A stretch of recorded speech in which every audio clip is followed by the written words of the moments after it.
এবারে শাসক দল নয়, মালদায় রাজ্যের বিরোধী দল বিজেপির দাদাগিরির অভিযোগ। শাসক দলের কর্মীদের বাড়ি ভাঙচুর এবং আগুন ধরিয়ে দেওয়ার অভিযোগ।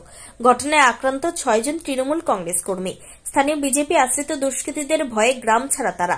মালদার রতুয়া বিধানসভা কেন্দ্রের আড়াইডাঙ্গা গ্রাম পঞ্চায়েতের পুকুরিয়া থানার বিনপাড়া এলাকার ঘটনা।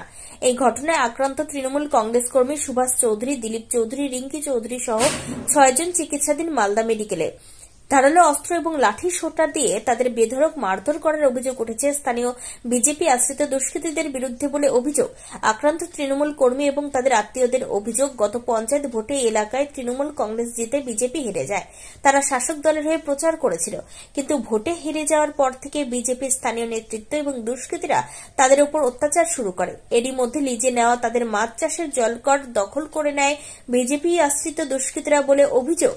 প্রতিবাদ করায় গতকাল রাত্রে তাদের বাড়িতে চড়াও হয়ে বাড়ি ভাঙচুর, আগুন এবং মারধর করা হয়। এই ঘটনায় অভিযোগ উঠেছে স্থানীয় নিমাই চৌধুরী, সনাতন চৌধুরী সহ 8 জন বিজেপি কর্মীর বিরুদ্ধে। জলকর নিয়ে মারধর, জোরজবরদস্তি লুটপাট করছে, আমাদের বাড়ি ঘর ভেঙেছে, তারপরে আমাদেরকে মারছে।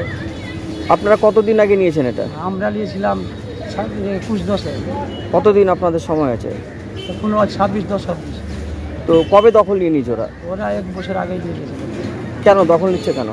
জোরজবরদস্তি, গুন্ডা বাহিনী।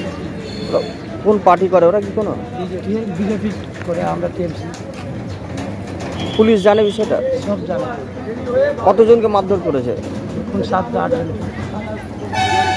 আজকেও বাড়ি ভাঙচুর করে? হ্যাঁ, আজকে বাড়ি ভাঙছে। পুলিশ ব্যবস্থা নিচ্ছে না কেন? পুলিশ থাকতেও মারছে, আমাদের ক্যাম্প আছে ওখানে, তাও মারছে। পুলিশের সামনে কতদিন ধরে গন্ডগোলটা চলছে? 1.5 বছর। পুলিশ কোনো ব্যবস্থা নিচ্ছে না? আমি দিন ধরে ঝামেলাটা ওই জল করে নিয়ে আমরা করতাম টিএমসি, ওরা করতো বিজেপি করে। ওরা জিতে যায়, পঞ্চায়েত থেকে জিতের পরে থেকে এত শান্তি শুরু করেছে, আমার বাড়ি পর্যন্ত পুড়িয়ে দিয়েছে। বাড়ি পুড়ালো, আমার বোনকে মারধর করলো, রাতের মধ্যে টেনে উনে নিয়ে এসে কেস চলছে। আর ওরা একটার পর একটা অত্যাচার করতেই যাচ্ছে। আমরা পুকুরিয়া থানায় লিখিত একবারে করে যাচ্ছি, পুকুরিয়া থানার কোনো একক্ষেপ লিখছে না। ওই অঞ্চলটিও তৃণমূলের দখলে, পঞ্চায়েত সমিতি তৃণমূলের দখলে, ওখানকার এমএলএও তৃণমূলের। স্বাভাবিকভাবেই বিজেপির লোক এই অবস্থায় তৃণমূলকে মারধর করবে, এটা কখনো বিশ্বাসযোগ্য নয়। এর পিছনে তো অন্য কোনো কারণ আছে, অথবা সেখানে বিজেপিকে আগামী দিনে খতম করার উদ্দেশ্যে এই রাজনীতি হতে পারে।